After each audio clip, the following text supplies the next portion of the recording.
Namaskar. Today I'm here to answer some of your most commonly asked questions. So, what I'll be doing is I'll group those questions into a particular age group of the child and then we'll proceed age wise in every new video. Today I'll be taking the questions pertaining to newborn age from birth of the baby till 7 days of life. So, let's get started. My baby has swelling over his head when he was born. Is it something to worry? No, there is nothing to worry as such. Almost 100% of babies में एक boggy सी soft सी swelling होती है जिसे हम कैपिट सक्सेडिनियम कहते हैं. इससे head एक इलोंगेटेड शेप ले लेता है बट नेक्स्ट 2 to 3 डेज में ये अपने आप खत्म हो जाती है. इससे बेबी को कोई परेशानी नहीं होती, ना तो फीडिंग में परेशानी होती है, ना कोई पेन हो रहा होता है और कोई एक्टिविटी में भी प्रॉब्लम नहीं होती. कोई इंटरनल इंजरी इस स्वेलिंग से नहीं होती है बेबी को.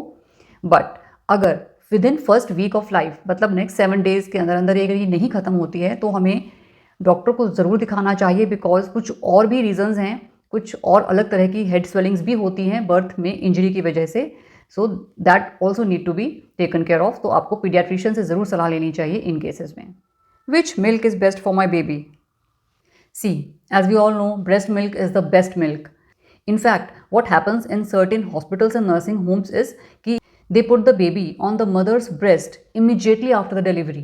Yes, while the mother's stitches are being done, baby breastfeed लेना start कर देता है. This is called as first half hour feeding.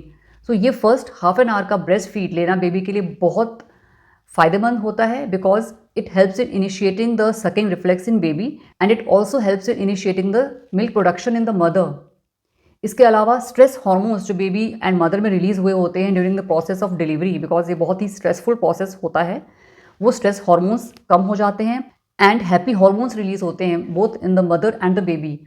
But still there are cases जब mother is not comfortable at all in feeding the baby और baby को कोई problem हुई है, सो उन केसेस में बेबी को फॉर्मूला फीड देना पड़ता है. But personally what I recommend is कि जहाँ तक पॉसिबल हो सके आप फॉर्मूला फीड से पहले बेबी को ब्रेस्ट सकिंग ज़रूर करवाएं. जितना वो ले लिया ठीक है, बट उसके बाद आप फॉर्मूला फीड से सप्लीमेंट कर सकते हैं. And again I will recommend कि आप स्पून से कोशिश कीजिए देने की बेबी को फॉर्मूला फीड. बॉटल अगर हम स्टार्ट करते हैं तो बॉटल के निपल में और ब्रेस्ट के निपल में बेबी को डेफिनेटली कन्फ्यूजन होगा and that will create a lot of chaos in the babies mind itself. How do I know my baby is getting adequate breast milk? This is again a very common question and a very common concern of mothers and fathers as well, that मेरे baby को breast feed मिल रही है properly, इसका कैसे पता लगाया जाए. So in these cases there are some signs which we have to look in the mother and there are some signs which we have to look in the baby. First sign in the mother is feeling of an emptiness and a relaxation in that particular breast which the baby has just fed. Second sign is feeling of fullness of the breast after 1.5 hour of feeding. Third sign is leaking of the milk out of the breast when the baby has not fed since last 2 to 3 hours. And fourth sign is formation of a very good stream of milk when the mother presses her nipples. So if the milk is coming out in drops from a full breast, that means either there is an engorgement of the breast or there is inadequate milk supply in the mother's breast. Now coming on to the signs in the babies which we have to see. First sign in babies is passing urine 6 to 8 times in 24 hours and the color of urine is light yellow or transparent color. It should not be a dark yellow color and should not be staining the nappies of the baby. Second sign, the latching of the baby. Latching means baby का पकड़, baby का nipple पे पकड़ कैसा है. क्या baby का mouth wide open है while sucking the milk and क्या उसका लोअर लिप आउटवर्ड्स टर्न है एंड क्या मिल्क प्रॉपरली बेबी में जा रहा है, इसका साइन होगा. Mother can easily see this swallowing process as well as mother can hear the sound of the gulps of the baby. Third sign is baby passing regular stools and that stools pattern may be either 3 to 4 times in a day or it can be once in 2 to 3 days. So any pattern, but it is a regular pattern and normal soft stools are being passed. Next sign is burping of the baby. Baby अगर proper burps ले रहा है after every feed, that means he is sucking the milk properly. And there is also an objective method to find out that how much milk baby is sucking from the mother. उसे हम बोलते हैं test weighing of the baby. एक weight baby का लेना है before feeding and एक weight baby का लेना है after feeding with same amount of clothes and nappies जो उसने पहना हुआ है, और ड्यूरिंग फीडिंग अगर उसने स्टूल या यूरिन पास किया तो वो भी इंक्लूड होगा उस पोस्ट फीड वेट में। So post feed and pre feed weight का हम डिफरेंस लेंगे, जितना ग्राम्स का डिफरेंस आता है दैट मीन्स उतना मिलीलीटर ऑफ मिल्क मदर का बेबी ने सक किया है। So that is a very good objective way of finding out कि कितना मिल्क मदर का आ रहा है और कितना मिल्क बेबी सक कर रहा है। And yes, a very important fact, baby का ज़्यादा रोना एंड बेबी का कम सोना डजंट मीन दैट बेबी को मिल्क एडिक्वेटली नहीं जा रहा है। रोने के बहुत सारे और रीजंस होते हैं जो हमें चेक करने होते हैं, एंड बेबी का ना सोना is very variable in all the babies. Her baby में सोने का सिस्टम बहुत डिफरेंट होता है, ज़रूरी नहीं है कि फीड लेते ही हर बेबी सोएगा। सो ये दोनों criterias are the wrong criteria to जज कि बेबी को मिल्क पूरा नहीं हो रहा, एंड बहुत बार ऐसा हो रहा है कि रॉन्ग इंटरप्रेट करके बेबी को फॉर्मूला फीड स्टार्ट कर दिया जाता है बॉटल के साथ, and then the lot of confusions and issues start opening up. Next question which was asked is which type of clothes should my baby wear. Now that's a very tricky situation. इसके लिए एक thumb rule होता है कि जितनी layers of clothes की ज़रूरत mother को या जो केयर टेकर है बेबी को उसको फील हो रही है, उससे एक लेयर एक्स्ट्रा आप बेबी को पहना दीजिए। एंड जो क्लॉथ का फैब्रिक है वो वेदर के हिसाब से आपको ही डिसाइड करना है। अगर समर सीजन है तो कॉटन क्लोथ्स ही पहनाइए, single layer is all okay. Winters में क्या करना है, या तो आप उसे 1 या 2 लेयर्स ऑफ वुलन क्लोथ्स पहनाइए और ब्लैंकेट से रैप नहीं कीजिए फिर, या फिर उसे आप कॉटन क्लोथ्स की लेयर्स पहना के एक वार्म से ब्लैंकेट से रैप रखिए। तो दोनों चीज़ अवॉइड करनी है कि आपने क्लोथ्स भी प्रॉपर पूरे पहना रखे हैं एंड उसको ऊपर से ब्लैंकेट में रैप भी कर रखा है। इससे बेबी को बहुत सफोकेशन हो सकती है, उसे फीवर तक भी हो सकता है, डिहाइड्रेशन हो सकती है स्वेटिंग की वजह से। So over clothing specially in winter season हमें अवॉइड करनी है। My baby has lot of rashes on his face, what to do.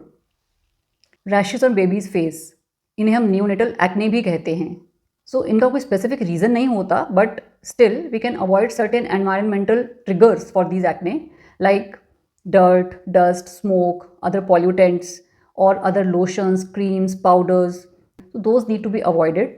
इसके अलावा you should avoid extra touching the face of the baby या kissing ज़्यादा avoid करनी चाहिए, and doing just a light massage over the face. If the oil suits your baby's face, it's well and good, but if oil doesn't suit your baby's face, आप oil भी skip कर सकते हैं face पे। And other very important thing is कि facial hair हटाने के लिए स्पेशली गर्ल्स जो किया जाता है, ज़ोर से स्क्रब नहीं करना है, ना आटा ना बेसन, प्लीज़ आप कुछ नहीं लगाइए बिकॉज उससे फेस की स्किन और ज़्यादा ख़राब हो सकती है।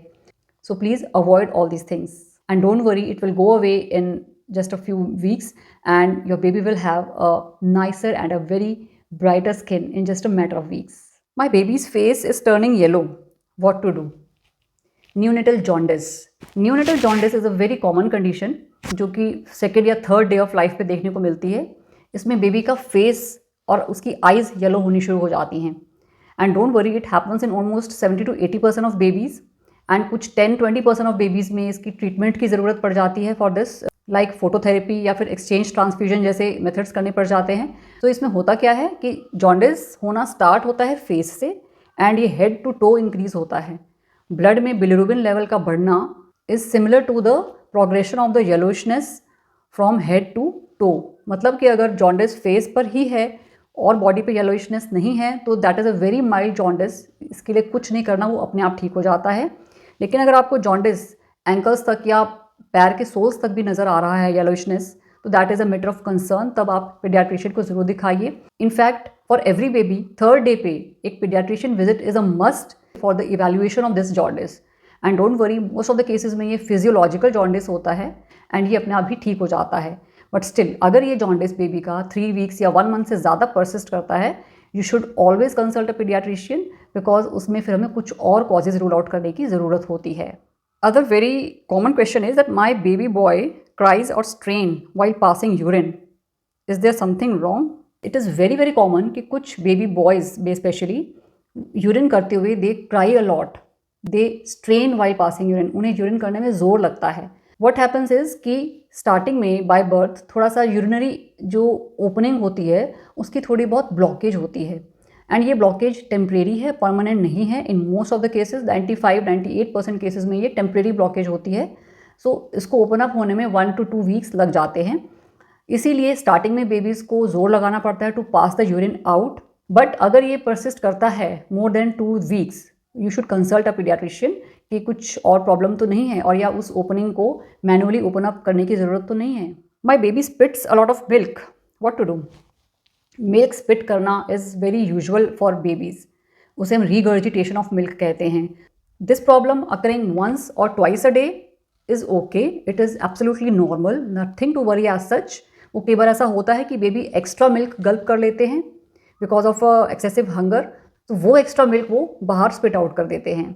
But if this is occurring after every feed, that means there might be something wrong with the intestinal और डाइजेस्टिव सिस्टम, तो आपको डॉक्टर को ज़रूर दिखाना है। एंड डॉक्टर्स फिर बेबी का वेट चेक करते हैं कि whether he is gaining weight properly, तो उस वेट गेन के अकॉर्डिंगली ही देखा जाता है। और सम इमेजिंग्स की या अल्ट्रासाउंड करने की ज़रूरत पड़ सकती है टू सी इंटरनली कि कोई और प्रॉब्लम तो नहीं है। But in most of the cases ये फिजियोलॉजिकल रीगर्जिटेशन ऑफ मिल्क होता है and it will go off as a time will pass on. Okay, so don't worry. Bluish spots over my baby skin, when will they go?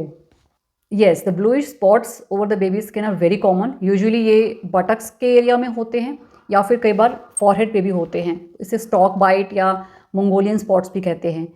ये बिल्कुल ही normal है and ये कई बार 1 या 2 months ले लेता है ठीक होने में, कई बार 6 मंथ्स भी लग सकते हैं। ये कुछ नहीं है, इट्स जस्ट डिलीवरी प्रोसेस के वक्त जो स्किन की कंप्रेशन होती है उसकी वजह से ये ब्लड स्टेसिस हो जाता है, ब्लड इकट्ठा हो जाता है हम कह सकते हैं, तो इसकी वजह से ये ब्लूइशनेस होती है एंड ये बिल्कुल नॉर्मल है एंड ये अपने आप ठीक हो जाती है। Last question is, my babies umbilicus swells out when he cries. Okay, this is umbilical hernia.